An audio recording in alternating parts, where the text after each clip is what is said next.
Ohanas and Jamanegenti Ekenefamo. Welcome back to my channel.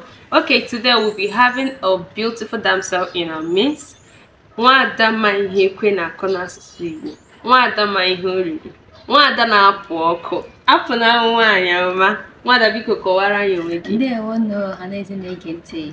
Aha m bụ Nwada Okechukwu nwaanyị ọma Confidence. Nwada Okechukwu nwaanyị ọma, nwaanyị mara mma, nwaanyị ọma Confidence. Ka mara gị. Dabre. Warachi. Okay, on today's series, we'll be looking at a very interesting topic. Yeah, don't get me like that. We'll be looking at a very interesting topic in Igbo language. Isiokwu anyị na-agide banye n'ụbọchị taa bụ ọrụ na-arụ n'asụsụ Igbo. Ọrụ na-arụ n'asụsụ Igbo.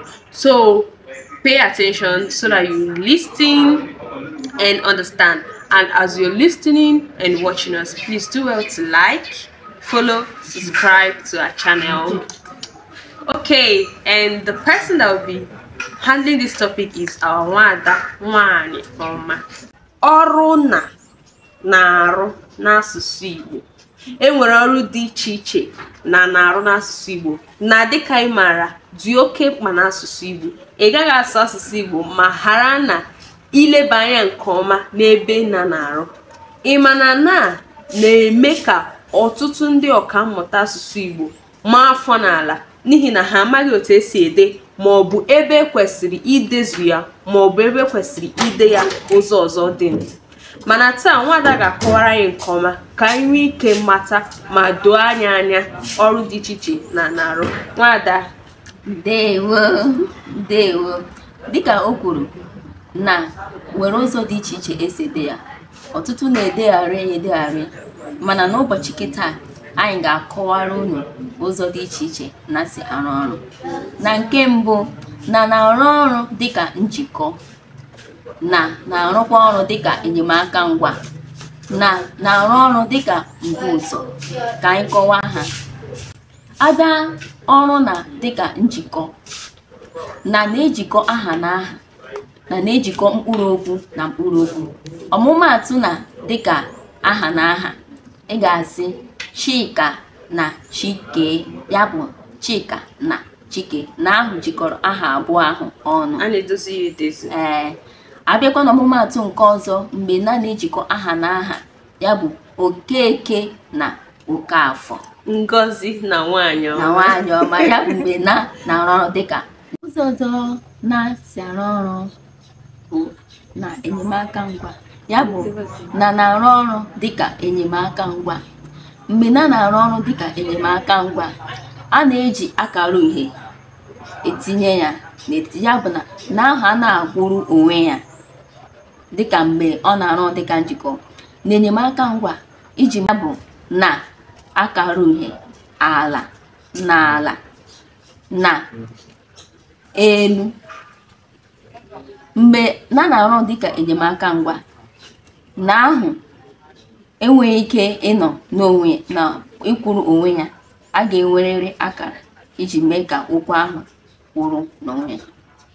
Ụzọ ọzọ na-si arụ ọrụ bụ site na mbuụzọ. Na mgbe na-arụ ọrụ dịka mbuụzọ, a na-etinye ya akara elu, akara rịkọm elu iji gosite na ọ na-arụ ọrụ dịka mbuụzọ.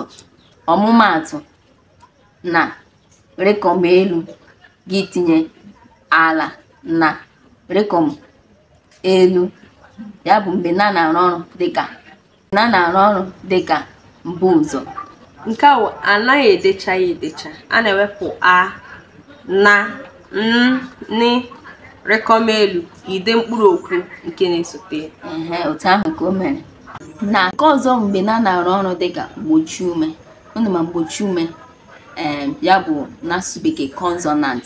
Mgbe ọ na-arụ ọrụ dịka mgbochi ume, a na-edepụtachakwa na ahụ ọnụ iji maatụ na Sokoto. Ịma na si bidoro n'okwu ahụ bụ mgbochi ume na Sokoto, ya bụ na ahụ a na-edepụtacha na Sokoto na Taraba, ya bụ okwu ndị ahụ bidoro na mgbochi ume ọnụ na Sokoto na Taraba na Jalingo. na Jalingo dịgịzi Na Paiko.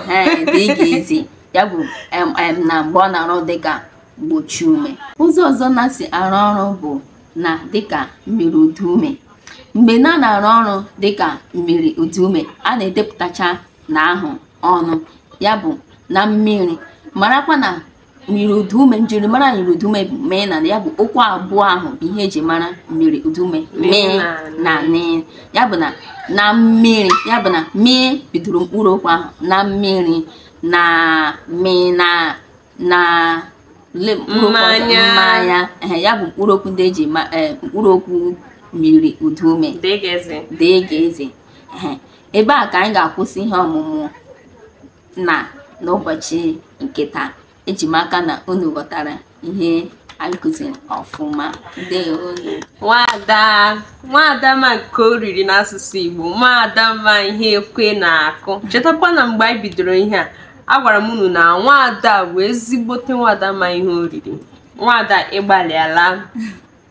Eji m n'aka na unu ghọtara ihe ọ kọwara nke ọma, ọrụ dị iche iche na-arụ n'asụsụ Igbo, dịka enyemaka ngwa, dịka isi ngwa, dịka yiri udu ume, dịka udu ume, dịka mbụ ụzọ. Ha dị iche iche. Ihe ndị ahụ ọrụ dị iche iche na-arụ na mkpụrụ okwu dịka njikọ. Ebe a ka anyị ga-akwụsị ihe nkụzi anyị nke ụbọchị nke taa. Ọ bụrụ na ị nwere ajụjụ, biko egbula oge, jụọ ajụjụ gị, anyị ga-asa gị nke ọma. Please, this is where we're going to draw our curtain for today. Do well to like, follow, share, and subscribe. We love you. Say bye-bye to the camera.